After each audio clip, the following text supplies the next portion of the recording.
Bien-aimés dans le Seigneur, comprenez ceci dès le départ. Toute véritable réussite commence avec une seule décision. Mettre Dieu en premier. Trop de personnes cherchent la prospérité, la paix intérieure ou la reconnaissance des hommes. Mais elles oublient que sans celui qui donne la vie, tous leurs efforts deviennent fragiles et passagers. Jésus nous a rappelé une vérité éternelle dans Matthieu chapitre 6 verset 33. Cherchez premièrement le royaume et la justice de Dieu, et toutes ces choses vous seront données par-dessus. Voilà la clé. Ce n'est pas une idée religieuse parmi tant d'autres, ni une mode spirituelle du moment. C'est un principe fondamental qui traverse toute l'Écriture, de la Genèse jusqu'à l'Apocalypse. Celui qui choisit de placer Dieu au centre de sa vie se construit sur un roc solide, tandis que celui qui s'appuie sur ses propres forces bâtit sur du sable instable.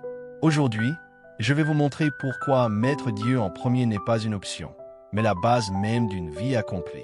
Si ce message résonne déjà dans ton cœur, je t'invite à t'abonner dès maintenant, à aimer cette vidéo, à la partager autour de toi et à écrire en commentaire.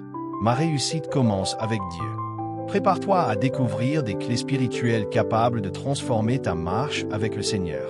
Partie 1. Reconnaître la souveraineté de Dieu. La première étape pour mettre Dieu en premier, c'est de reconnaître sa souveraineté absolue. L'homme aime croire qu'il contrôle son avenir, mais en vérité nous ne sommes que des intendants des plans divins.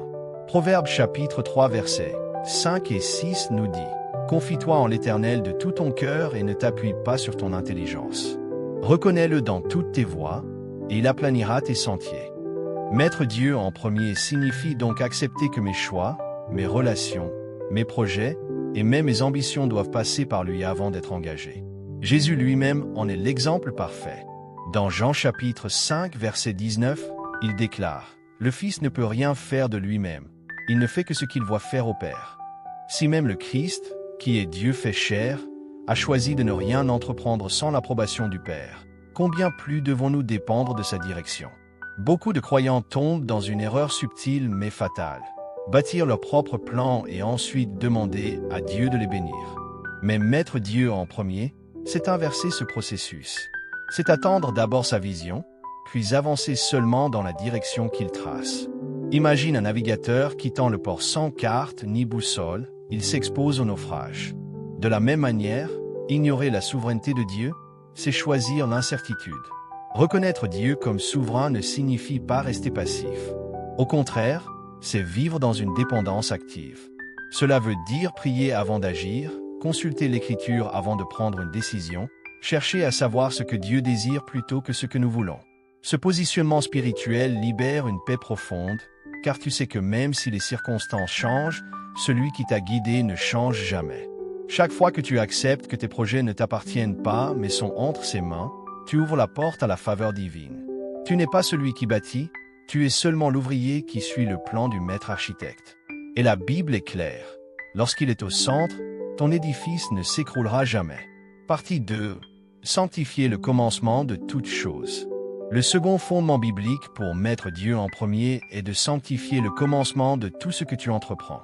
Dans Exode chapitre 23 verset 19, Dieu ordonne « Tu apporteras à la maison de l'Éternel ton Dieu les prémices des premiers fruits de la terre. » Le principe des prémices nous enseigne que ce que tu offres à Dieu en premier détermine ce qui suivra. Cela ne se limite pas aux récoltes agricoles. Cela s'applique à chaque aspect de ta vie, tes projets, tes relations, ton travail, ta journée. Quand tu choisis de donner la première place à Dieu dès le départ, tu déclares « Seigneur, je dépends de toi, non de mes ressources. » Beaucoup attendent de voir la réussite avant de remercier Dieu. Mais le royaume fonctionne à l'inverse. Tu honores d'abord le Seigneur, et c'est ce qui attire la réussite durable. Dans Matthieu chapitre 6 verset 33, Jésus nous rappelle encore « Cherchez premièrement le royaume et la justice de Dieu, et toutes ces choses vous seront données par-dessus. » Le mot « premièrement » n'est pas symbolique, il est chronologique et prioritaire. Concrètement, cela veut dire commencer ton projet par la prière, consacrer ta première ressource à Dieu, ou démarrer ta journée en cherchant sa présence avant toute autre activité. Quand tu agis ainsi, tu mets un sceau spirituel sur tout le reste. Même les tempêtes ou les attaques ne pourront pas détruire ce que Dieu a déjà sanctifié par ta fidélité. Sanctifier le commencement, c'est reconnaître que Dieu n'est pas un invité qu'on consulte en chemin, mais le maître qui ouvre la marche. C'est pourquoi, chaque fois que tu démarres une nouvelle étape dans ta vie, pose cette fondation. offrir à Dieu ce qui est premier.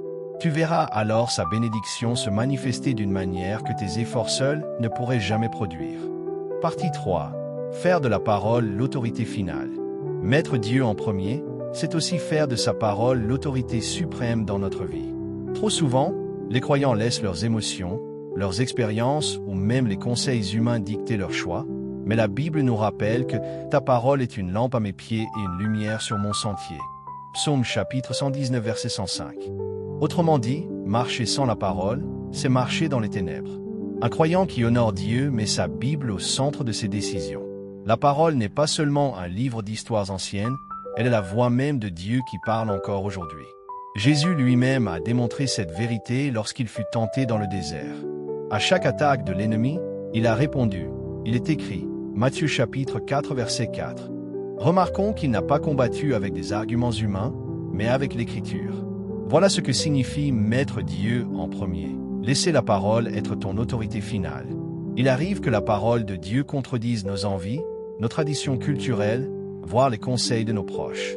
Dans ces moments-là, le véritable disciple montre où se trouve sa loyauté. Soit il s'appuie sur l'opinion humaine, soit il choisit d'obéir à l'Écriture. Celui qui met Dieu en premier ne débat pas avec ce que dit la Bible, il s'y soumet avec foi et humilité. Pourquoi est-ce si important? Parce que la parole bâtit des fondations solides.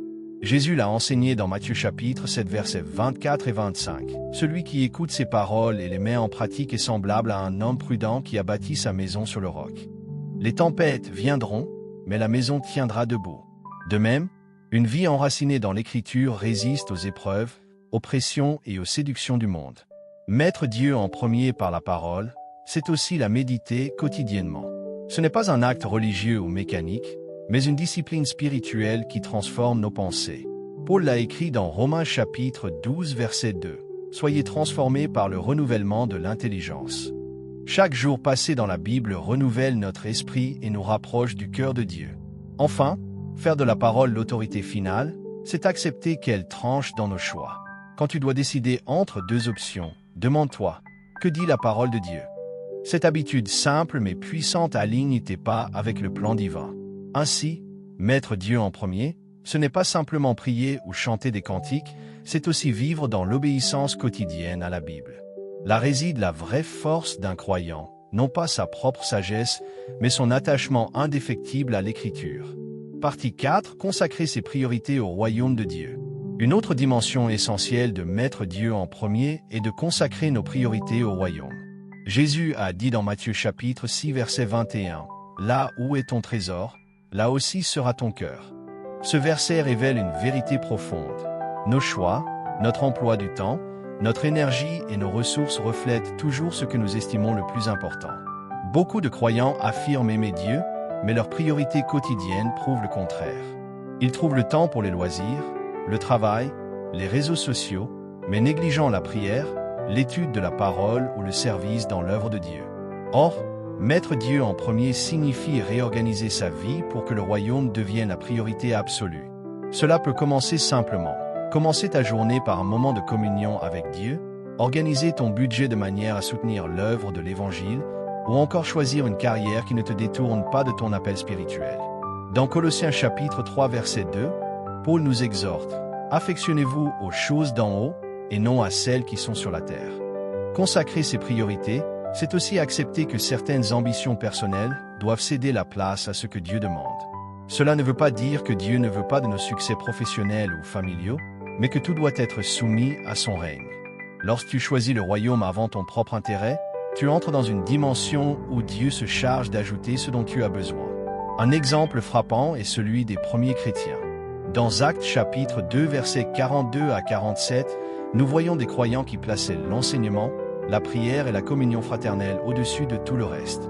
Le résultat, une croissance extraordinaire, une puissance spirituelle manifeste et la faveur du peuple. Leurs priorités reflétaient leur amour pour Dieu et le royaume se multipliait.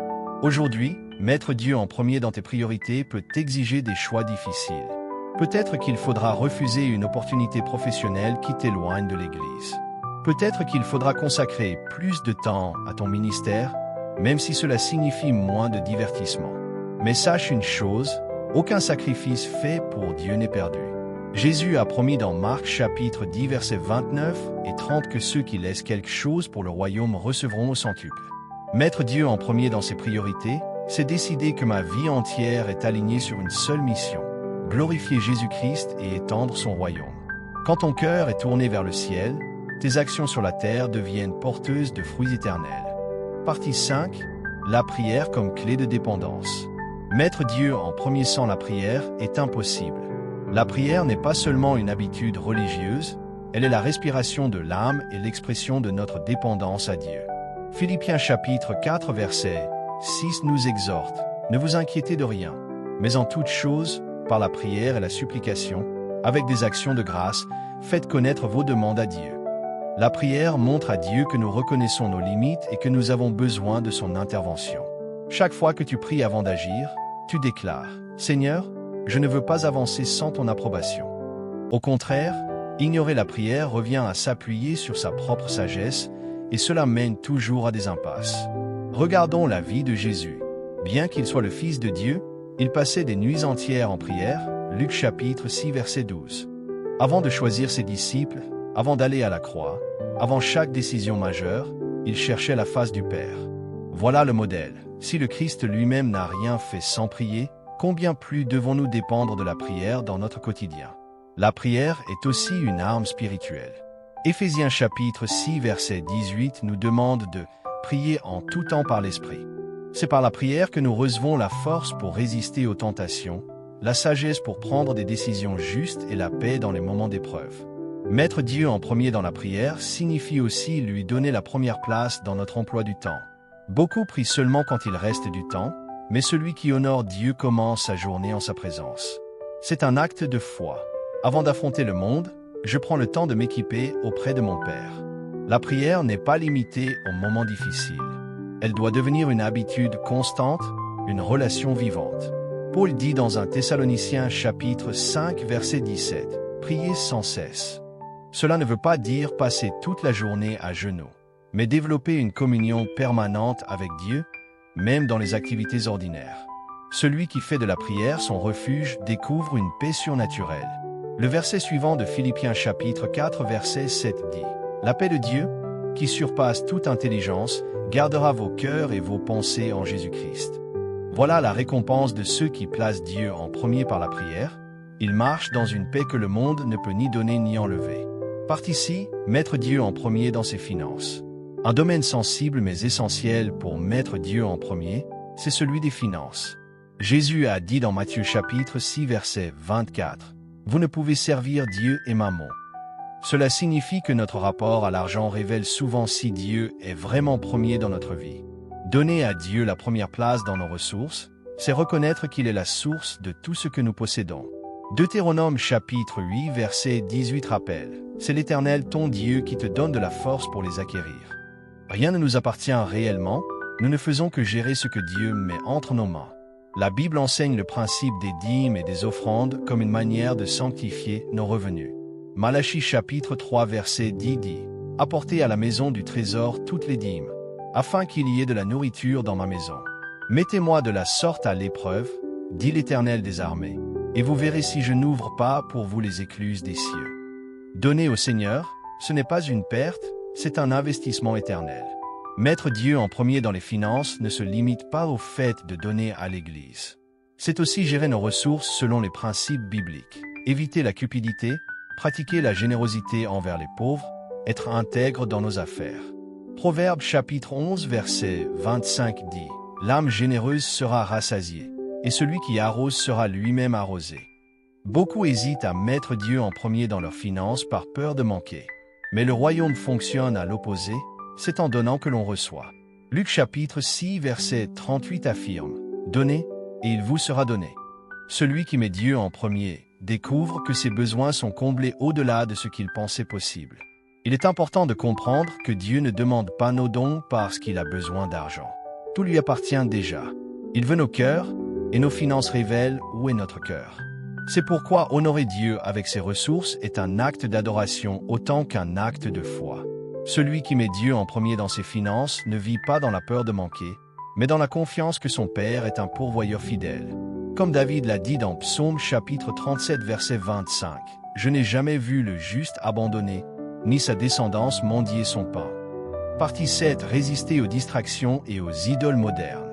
Un autre aspect crucial de mettre Dieu en premier, c'est de résister aux distractions et aux idoles modernes. Dans notre société actuelle, beaucoup de choses rivalisent avec la place de Dieu. Les réseaux sociaux, le travail, le divertissement, les ambitions personnelles. Mais la Bible est claire. Tu n'auras pas d'autre Dieu devant ma face. Exode chapitre 20 verset 3. Aujourd'hui, une idole n'est pas forcément une statue, mais tout ce qui prend la première place dans ton cœur avant Dieu. Cela peut être une carrière, une relation, un rêve ou même ton confort personnel. Mettre Dieu en premier, c'est refuser de laisser ces choses occuper le trône qui lui appartient. Les distractions sont l'arme favorite de l'ennemi. Si Satan ne peut pas t'arrêter directement, il va t'occuper avec des choses secondaires pour t'empêcher de chercher Dieu. Jésus a raconté dans Matthieu chapitre 13 verset 22 la parabole de la semence étouffée par les soucis du monde et l'attrait des richesses. Beaucoup de croyants tombent dans ce piège. Leur cœur est rempli de distractions et la parole ne peut pas porter de fruits. Résister à ces idoles exige une discipline spirituelle. Cela peut impliquer de limiter ton temps sur certaines activités, de réorganiser ton emploi du temps ou de couper certaines relations toxiques qui t'éloignent de Dieu. Paul nous rappelle dans Hébreux chapitre 12 verset 1 « Rejetons tout fardeau et le péché qui nous enveloppe si facilement, et courons avec persévérance l'épreuve qui nous est proposée. » Mettre Dieu en premier, c'est aussi faire un choix quotidien. Chaque jour, décider que rien ni personne ne prendra la place de Dieu. Ce n'est pas un acte ponctuel, mais une vigilance constante.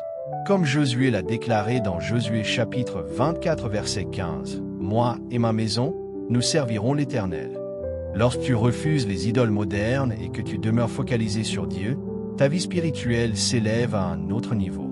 Tes pensées deviennent claires, tes décisions alignées et ta relation avec Dieu plus intime. Les distractions tombent, mais la présence de Dieu devient ta véritable joie. Partie 8. Vivre une vie de sainteté et d'obéissance. Mettre Dieu en premier, c'est aussi lui offrir une vie de sainteté et d'obéissance.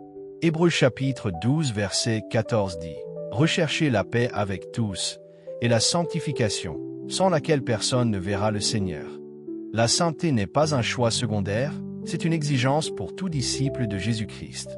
La sainteté ne signifie pas vivre sans jamais tomber, mais vivre séparé pour Dieu. C'est un engagement à rejeter le péché et à aligner sa vie sur la volonté divine. Chaque fois que tu choisis d'obéir à la parole malgré les tentations, tu démontres que Dieu est réellement premier dans ton cœur.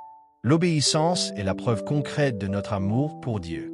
Jésus l'a affirmé dans Jean chapitre 14 verset 15 « Si vous m'aimez, gardez mes commandements. » Autrement dit, l'amour véritable se manifeste dans des actes, pas seulement dans des paroles ou des émotions. Beaucoup veulent mettre Dieu en premier par les prières, les chants ou les proclamations, mais leur style de vie contredit leur confession. Mettre Dieu en premier, c'est refuser de vivre dans le compromis. C'est dire non à ce que le monde glorifie, même si cela te coûte des amis, des opportunités ou la reconnaissance des autres. Vivre une vie de sainteté exige aussi une vigilance constante. Les petites tolérances peuvent devenir de grandes chaînes. Le croyant qui veut plaire à Dieu doit surveiller ses pensées, ses paroles et ses actions. Comme Paul le dit dans 2 Corinthiens chapitre 7 verset 1, « Purifions-nous de toute souillure de la chair et de l'esprit, en achevant notre sanctification dans la crainte de Dieu. » Enfin, la sainteté n'est pas un fardeau mais une protection. Elle garde ton cœur pur, elle t'attire plus près de Dieu et elle témoigne de la puissance de Christ en toi. Celui qui vit dans l'obéissance marche dans une liberté que le monde ne peut pas offrir. Partie 9. Le rôle du Saint-Esprit dans la priorité donnée à Dieu. Sans le Saint-Esprit, mettre Dieu en premier est impossible. Il est l'aide divine envoyée pour guider, enseigner et fortifier le croyant. Jésus a dit dans Jean chapitre 14 verset 26, « Le Consolateur, l'Esprit Saint, que le Père enverra en mon nom, vous enseignera toutes choses et vous rappellera tout ce que je vous ai dit. » Le Saint-Esprit est celui qui aligne nos désirs avec la volonté de Dieu. Par nature, notre chair cherche ses propres intérêts. Mais Galates chapitre 5 verset 16 nous rappelle « Marchez selon l'Esprit, et vous n'accomplirez pas les désirs de la chair. » Autrement dit, c'est seulement en laissant l'Esprit nous conduire que nous pouvons réellement placer Dieu au centre. Mettre Dieu en premier, c'est aussi être attentif à la voix du Saint-Esprit. Il nous avertit, il nous inspire, il nous corrige. Beaucoup de croyants tombent dans des erreurs simplement parce qu'ils ignorent sa direction. Mais celui qui écoute l'Esprit marche dans la lumière. Le rôle du Saint-Esprit est aussi de nous donner la force d'obéir. Là où notre volonté humaine faiblit, l'Esprit donne le pouvoir de persévérer. C'est pourquoi Zacharie chapitre 4 verset 6 dit « Ce n'est ni par la puissance, ni par la force, mais par mon esprit, dit l'Éternel. » Le Saint-Esprit nous équipe également pour servir Dieu. Il donne des dons spirituels non pas pour notre gloire, mais pour l'édification du royaume. Quand nous mettons Dieu en premier, nous ne recherchons pas nos propres intérêts, mais nous utilisons les dons reçus pour le bien des autres. Celui qui marche dans l'Esprit découvre une intimité profonde avec Dieu. Sa vie n'est plus gouvernée par les circonstances, mais par la présence du Consolateur. Voilà pourquoi mettre Dieu en premier, c'est aussi cultiver une relation constante avec le Saint-Esprit.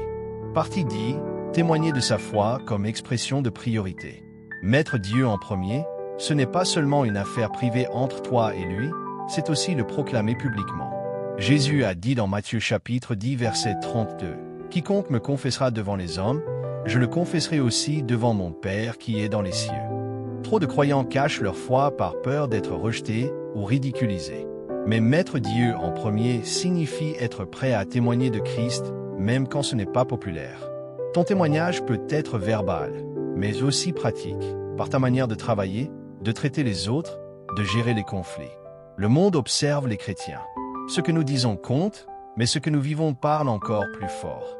Quand tu refuses de tricher au travail, quand tu pardonnes au lieu de te venger, quand tu aides sans rien attendre en retour, tu mets Dieu en premier et tu le rends visible aux yeux des autres. Dans Actes chapitre 1 verset 8, Jésus a promis « Vous recevrez une puissance, le Saint-Esprit survenant sur vous, et vous serez mes témoins. » Le témoignage n'est pas optionnel, il est la conséquence naturelle d'une vie remplie de Dieu. Mettre Dieu en premier, c'est aussi refuser de taire la vérité. Dans un monde où les valeurs bibliques sont souvent rejetées, il faut des chrétiens courageux qui déclarent avec amour mais fermeté ce que dit la parole. Témoigner, ce n'est pas imposer, mais annoncer avec grâce la bonne nouvelle. Ton témoignage peut être l'outil que Dieu utilise pour sauver une âme. C'est pourquoi il est vital de ne pas avoir honte de Christ. Comme Paul le dit dans Romains chapitre 1 verset 16, « Je n'ai point honte de l'Évangile, c'est une puissance de Dieu pour le salut de quiconque croit. » Partie 11, la patience et la persévérance dans la marche avec Dieu. Mettre Dieu en premier, ce n'est pas un sprint, mais une marche de toute une vie. Cela demande patience et persévérance. Hébreux chapitre 10 verset 36 nous dit « Car vous avez besoin de persévérance, afin qu'après avoir accompli la volonté de Dieu, vous obteniez ce qui vous est promis. » Beaucoup commencent leur marche avec enthousiasme, mais se fatiguent lorsque les épreuves arrivent. Or, Dieu ne cherche pas seulement des départs enflammés, il cherche des disciples qui tiennent jusqu'au bout. Jésus l'a dit dans Matthieu chapitre 24 verset 13, « Celui qui persévérera jusqu'à la fin sera sauvé. » Mettre Dieu en premier implique de lui rester fidèle, même quand les réponses tardent, même quand les bénédictions semblent absentes. La patience montre que tu fais confiance à son calendrier, pas au tien. Abraham a dû attendre des années avant de voir l'accomplissement de la promesse, mais sa foi est restée ferme. La persévérance s'exprime aussi dans les disciplines spirituelles. Continuer à prier, à lire la parole, à servir, même quand tu ne ressens rien. C'est dans cette fidélité constante que Dieu bâtit en toi une foi inébranlable. Enfin, patience et persévérance produisent une récompense éternelle. Jacques chapitre 1 verset 12 dit « Heureux l'homme qui supporte patiemment la tentation, car après avoir été éprouvé, il recevra la couronne de vie. » Partie 12, la récompense d'une vie centrée sur Dieu. Mettre Dieu en premier n'est jamais en vain. Jésus a promis dans Matthieu chapitre 6 verset 33 « Cherchez premièrement le royaume et la justice de Dieu, et toutes ces choses vous seront données par-dessus. » Celui qui met Dieu en premier reçoit bien plus que ce qu'il aurait pu obtenir par ses propres efforts. La première récompense est la paix intérieure. Même au milieu des tempêtes, celui qui a Dieu au centre de sa vie ne chancelle pas, car son fondement est solide. Psaume chapitre 16 verset 8 dit « J'ai constamment l'Éternel sous mes yeux. Quand il est à ma droite, je ne chancelle pas. » La deuxième récompense est la provision divine. Dieu prend soin de ses enfants qui l'honorent. Il ouvre des portes, il pourvoit aux besoins, il envoie des ressources inattendues. Enfin, la récompense ultime est éternelle, la couronne de vie, la gloire auprès de Jésus-Christ. Paul a dit dans 2 Timothée chapitre 4 versets 7 et 8, « J'ai combattu le bon combat, j'ai achevé la course, j'ai gardé la foi. Désormais la couronne de justice m'est réservée. » Mettre Dieu en premier peut sembler coûteux sur le moment, mais les bénéfices dépassent tout ce que le monde peut offrir. Claquette. Bien-aimés, nous avons vu à travers ces 12 points que mettre Dieu en premier n'est pas une option, mais une nécessité pour tout disciple de Jésus-Christ. C'est la clé d'une vie solide, bénie et orientée vers l'éternité. Si ce message a touché ton cœur, je t'invite à t'abonner à cette chaîne pour continuer à recevoir des enseignements qui fortifieront ta foi. N'oublie pas aussi de liker cette vidéo, de la partager avec tes proches et d'écrire en commentaire « Dieu est fidèle » pour proclamer ta foi publiquement. Et surtout, reste connecté car une autre vidéo vient de s'afficher à l'écran. Clique dessus pour continuer à grandir dans la parole et marcher chaque jour dans la victoire de Jésus-Christ.